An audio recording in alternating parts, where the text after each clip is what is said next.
Hey, what's up, guys? So I'm sure a majority of you are wondering, Brian, now that the M135 is finally complete, we used majority of the parts from the M Sport to the M135. What are you going to do with the rest of the car? So like I said earlier, majority of the spares on that car will be sold as parts individually or all together, depending on what people need. But there's still a very good engine in that car, and that now leads me on to our next build. So the next build will be something a little less complicated than the M135 was, but still as good as a drive. So let me show you what I've bought.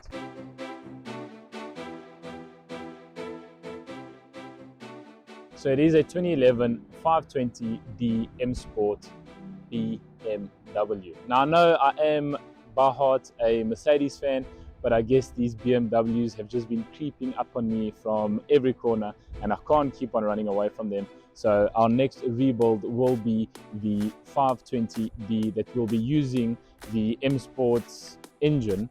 It is an automatic, so we'll have to then keep the gearbox in this one and then remove the gearbox from the M Sport.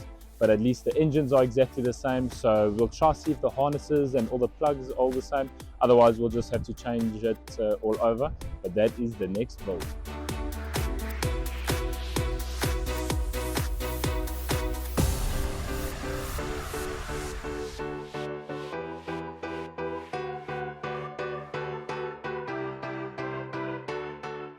So this car's in pretty good condition. I think it just needs a bit of a clean up all around, a nice little polish. I think the front bumper might need a little bit of work too, but besides that, the shell and the body of the car, the interior as well, is all good. It was just a mechanical problem, and luckily enough we have the right engine for it, so we can just pop out the engine in the old one, put the new engine in, put all the harnesses, electrical plugs, connections, everything back together, and get this car back on the road.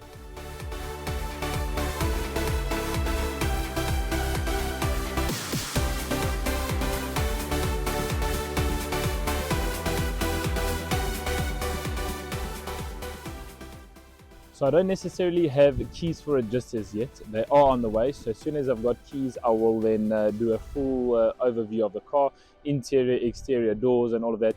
But everything seems to be working. Once we plug the battery in, all the electronics and everything inside the car were working all good. So that's already a good sign. So for this car, it's just mechanical. Luckily, we've got that engine. So it's literally just take the engine out that one, pop it in here, get all the electronics sorted, and then we're good to go. So as you guys can see here, we are missing an engine. Reason being is because we've already stripped the engine out, the old engine. So we've just left the automatic gearbox in here. We'll have to take the manual gearbox off the M Sports engine, but yeah, this will then stay a automatic. Take that manual gearbox off, pop the engine back in here. We do still have the aircon hoses, a couple of wiring plugs as well that's in the back of the car with the computer box and all of that.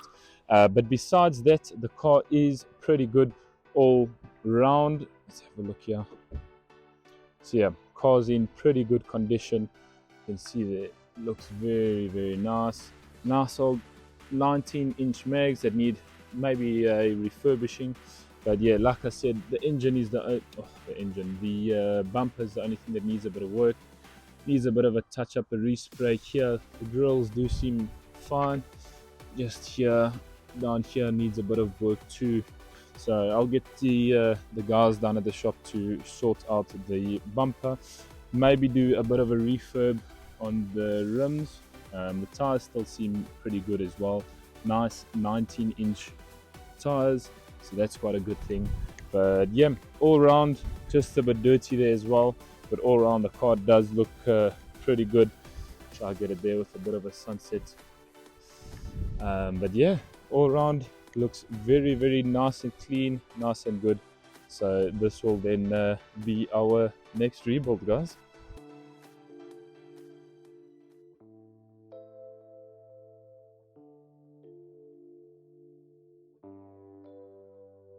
So luckily we still have the fan that's in here, rad pack, intercooler, all of that is still sitting nicely in there. So luckily enough, the engine's not that big. Just pop in here, lower it down, get it onto the two mounts there, pop in the gearbox, exhaust, everything else, and then we should be all good to go.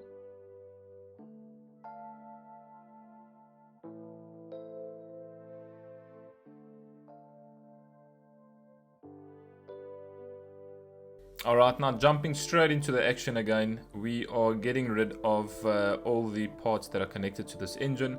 So that means drive shafts, suspension, wiring harnesses, coolant hoses, electrical wiring, anything that is connected to this old engine on the M Sport, we need to either disconnect or get rid of.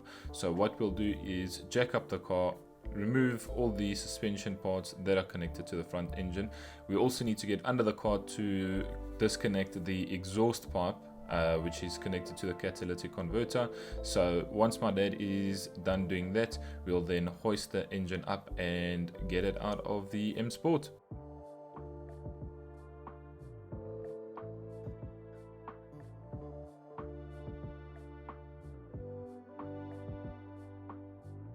Now, while my dad was busy getting that sorted, there were a couple of bits and bobs that I wanted to get off the car for the M135, including the rear tail light. It seemed like mine had gone out, so I just wanted to get the globes from this one to put it on the M135. And there was a couple of trims off the old front bumper. I just wanted to get those clips off so we could utilize them again. So once we get all of this done, it's engine out time.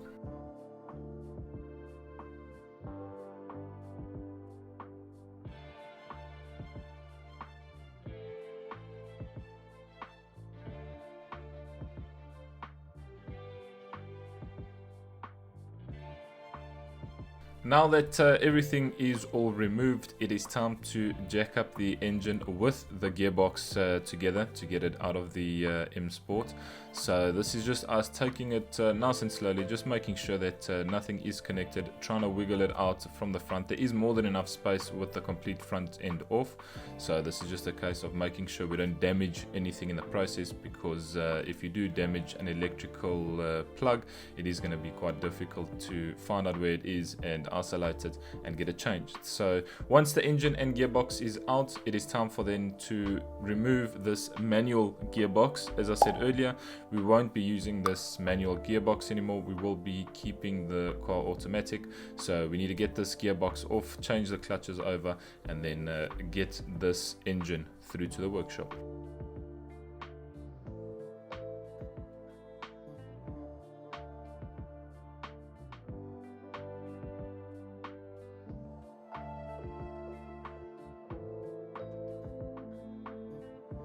So there it is, the engine all nice and down to its bare minimum. Well, I wouldn't say bare minimum, it still has all its pumps and exhaust and things like that, but not that big of a job to get the gearbox and engine out the M Sport. So now it's time to whip this 5 Series into the workshop, get it up on the ramp, and then get the next engine fitted. It's not as big of an engine as you would think into these bigger saloon cars, but it was a bit of a tedious process as the 5 Series still has its complete front end on. So it was just a moment in time of trying to get everything to fit all nicely, line up all nicely, and then get it into the engine bay. So as you can see here, there are a couple of things we did have to remove just to make enough space to drop the engine in, but once we got that done, it was just now to line them up to the engine mounts that sit on the bottom. Once we can get them to line up all nicely there, it is now time to just start putting everything back together.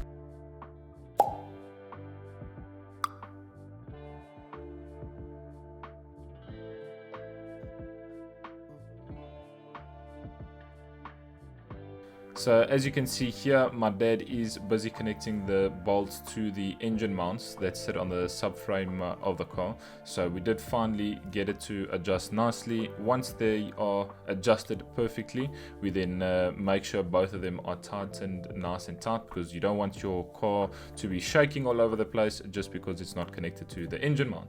So make sure you take your time, get it right the first time, and then now we can get the car on the ramp, start connecting things like fuel lines, exhausts, you name it, even electrical wires, things like your grounds, positives and things like that. We need to get connected. So now that the engine is in and it's pretty stable, we can start connecting all of those together.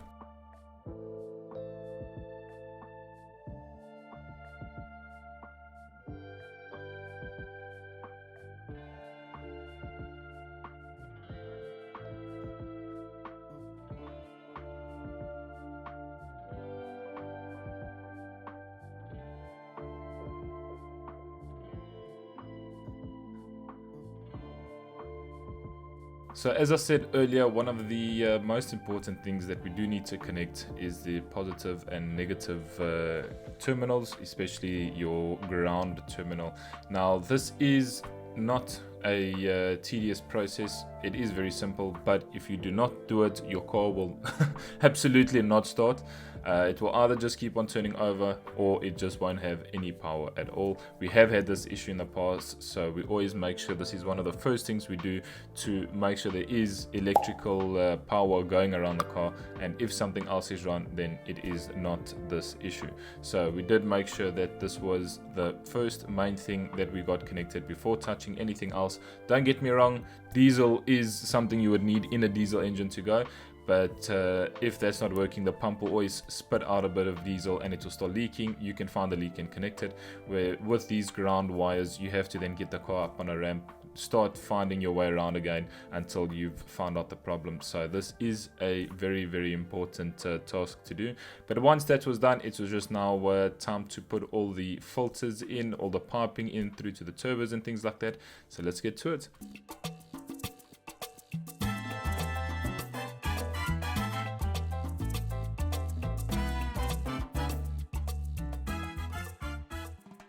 Now don't get me wrong, this 5 Series did go up and down this ramp quite a bit. It's just for the sake of the video, I couldn't swing all the footage into one. So we did get the exhaust fitted, all the diesel lines and things like that. So everything at the bottom is done and dusted for now.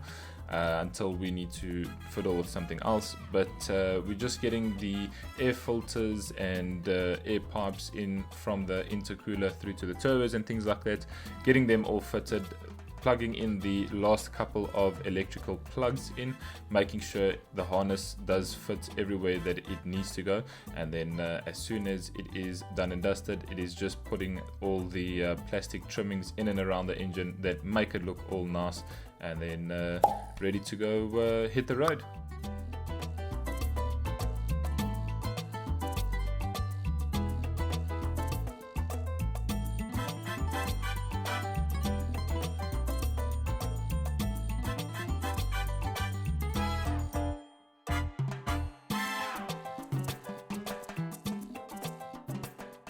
Now I wasn't able to get some footage from the boys down at the workshop once they had sorted out the front bumper, but here's a couple of photos. It really did come out very, very nice after that polish, so the car is ready to rumble. So there we have it, guys. That will be then the new rebuild on the channel, so stay tuned for a lot of more content of us taking out the engine on that one, putting it back in this side, and then also for more rebuilds down the line.